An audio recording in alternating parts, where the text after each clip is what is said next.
alaikum. This is Introduction to Psychology Part 2 by Dear Knowledge. Okay, so we have started the chapter of learning, in which we are learning a lot about learning. So if I give you a chapter overview, we have covered lots of topics in the chapter of learning. In previous videos, in lesson 1, we learned about definition of learning, in which we have learned a proper definition of learning. We also had a deep discussion on each and every term that was written in the definition of learning. And we also started the definition of learning with a proper case study. And then with the reference of that case study, we have covered the lesson 1. And then in lesson 2, lesson 2 is all about the types of learning, in which we have started the lesson 2 part 1, which is about classical conditioning. So again, the classical conditioning was a bit detailed one, so that's why I divided the classical conditioning into different parts. So lesson 1 part 1, lesson 1 part 1, lesson 2 part 1, lesson 2 part 1a, lesson 2 part 1b. So I have divided this lesson into different parts, so it will be easy for you to understand the classical conditioning easily and digest the topic easily.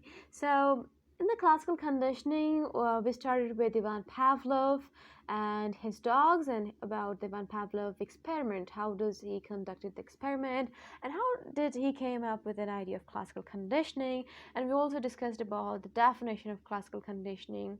And in classical conditioning, part 1, lesson 2, part 1, we learn about the elements of classical conditioning, which include the conditioned stimulus, the unconditioned stimulus, the conditioned response, and unconditioned response. These were the 4 elements of classical conditioning. So lesson 2 part 1 is very important if you want to learn about the classical conditioning. And then in part 2, lesson 2 part 1a, we'll learn about the stimulus generalization and stimulus discrimination, with the reference of Ivan Pavlov and his dogs. So if you have missed any of the previous lecture, I've given all the links in the description section. Go ahead, click on those links and watch those videos. You can also visit the playlist section of our channel, where I have compiled all the previous lectures, all the previous chapters in a proper sequence, in a separate playlist for your ease. You can also visit our website, where you will find all these lectures, all the link of these lectures in a proper sequence. So if you want to start the psychology full course for free with a proper sequence, you can visit all these different ways, which I have told you right now. And still, if you face any difficulty, any problem, you can ask us in the comment section, and I'll be happy to help you out. So again, we will be continuing the classical conditioning, because I want to make this topic very clear. This will be lesson 2, types of learning, part 1b, which is going to be extinction and spontaneous recovery. Again, we will be studying about what actually extinction is, what spontaneous recovery is, with the reference of Ivan Pavlov and his dogs. Now, what would have happened if Pavlov stopped giving the dogs food after the real conditioned stimulus? Well, Pavlov just did that, and they gradually stopped salivating to the sound of the bell. Now, when the bell was repeatedly presented in the absence of the unconditioned stimulus, food in this case, the salivation, which is the conditioned response, it died out, which is the process called extinction.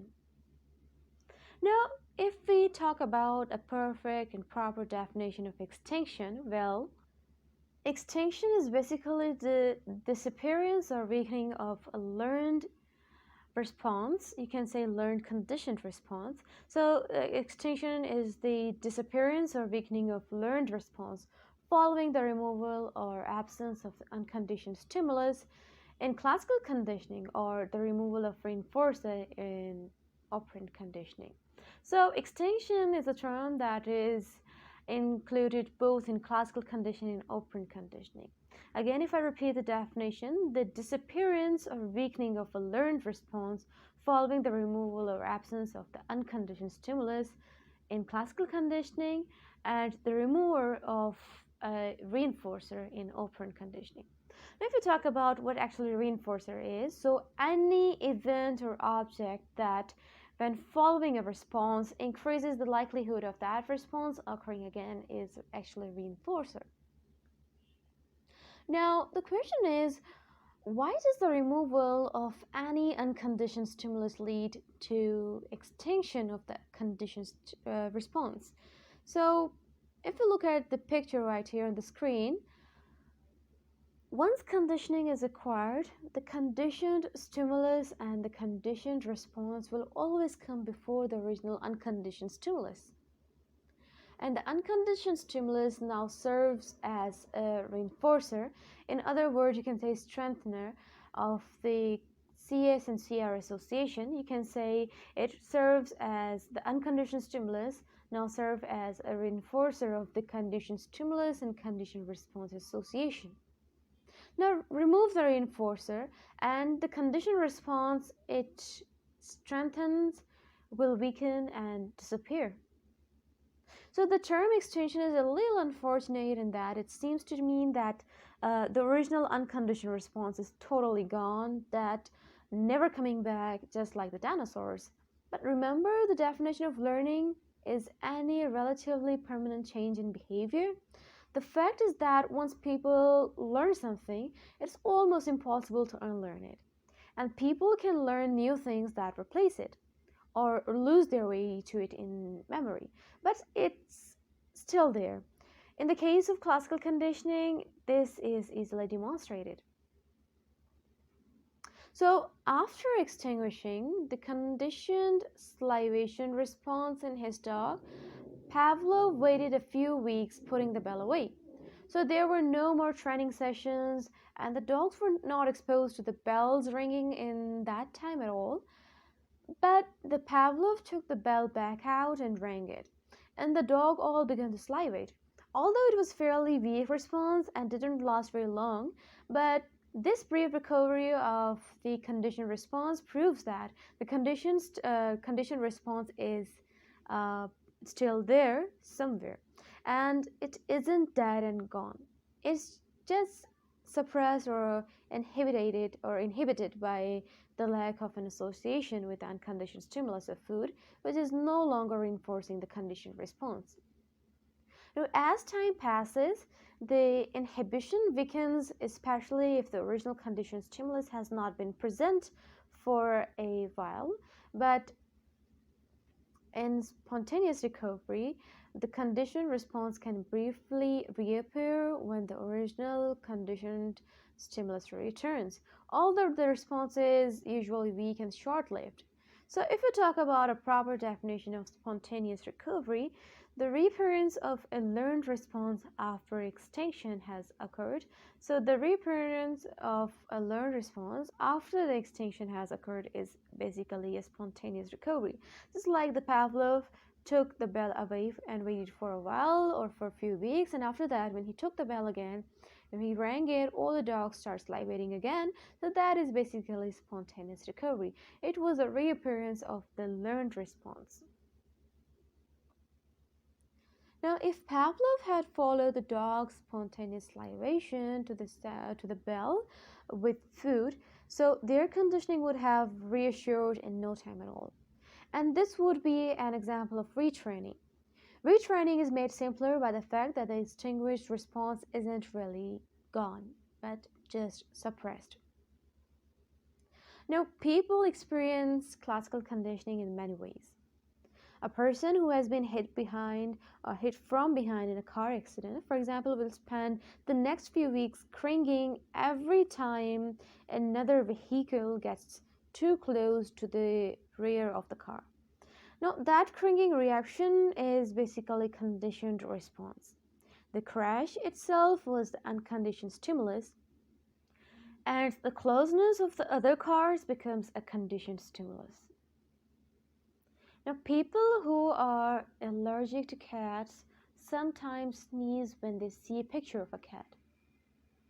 Remember the discussion of how to treat insomnia? There is a simple technique that is usually applied for the patients or the clients who are suffering from insomnia. Insomnia is basically a type of disorder in which people faces a problem of the lack of sleep. They cannot sleep properly. They don't feel sleepy. So that is basically a problem of insomnia. So people who suffer from insomnia, one of the recommendation is to avoid reading, working, watching television, or eating in the bed.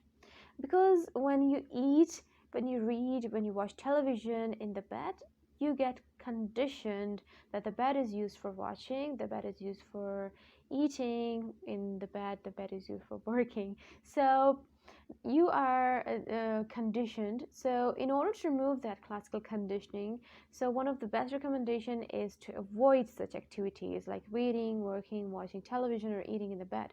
So the bed should only be used for sleeping, which is a reflex and will eventually become a conditioned stimulus for sleeping. So we can apply the classical conditioning in our daily life, and this helps us a lot in learning something new and in condition ourselves with something to acquire new habits and to remove bad habits. Now I want you all to share a few other examples of classical conditioning with me. Any daily life classical conditioning examples, and I will be happy to know. And so this was all about today's video. If your concept is clear, you can like the video. If not, you can ask us in the comment section and we'll be happy to help you out. Plus, if you're new to this channel, you can subscribe our channel, click on the bell icon so you will never ever miss any notification. You can also share the link of this video, the link of our channel, with your family members and friends, because sharing is caring. Until then, Allah Hafiz.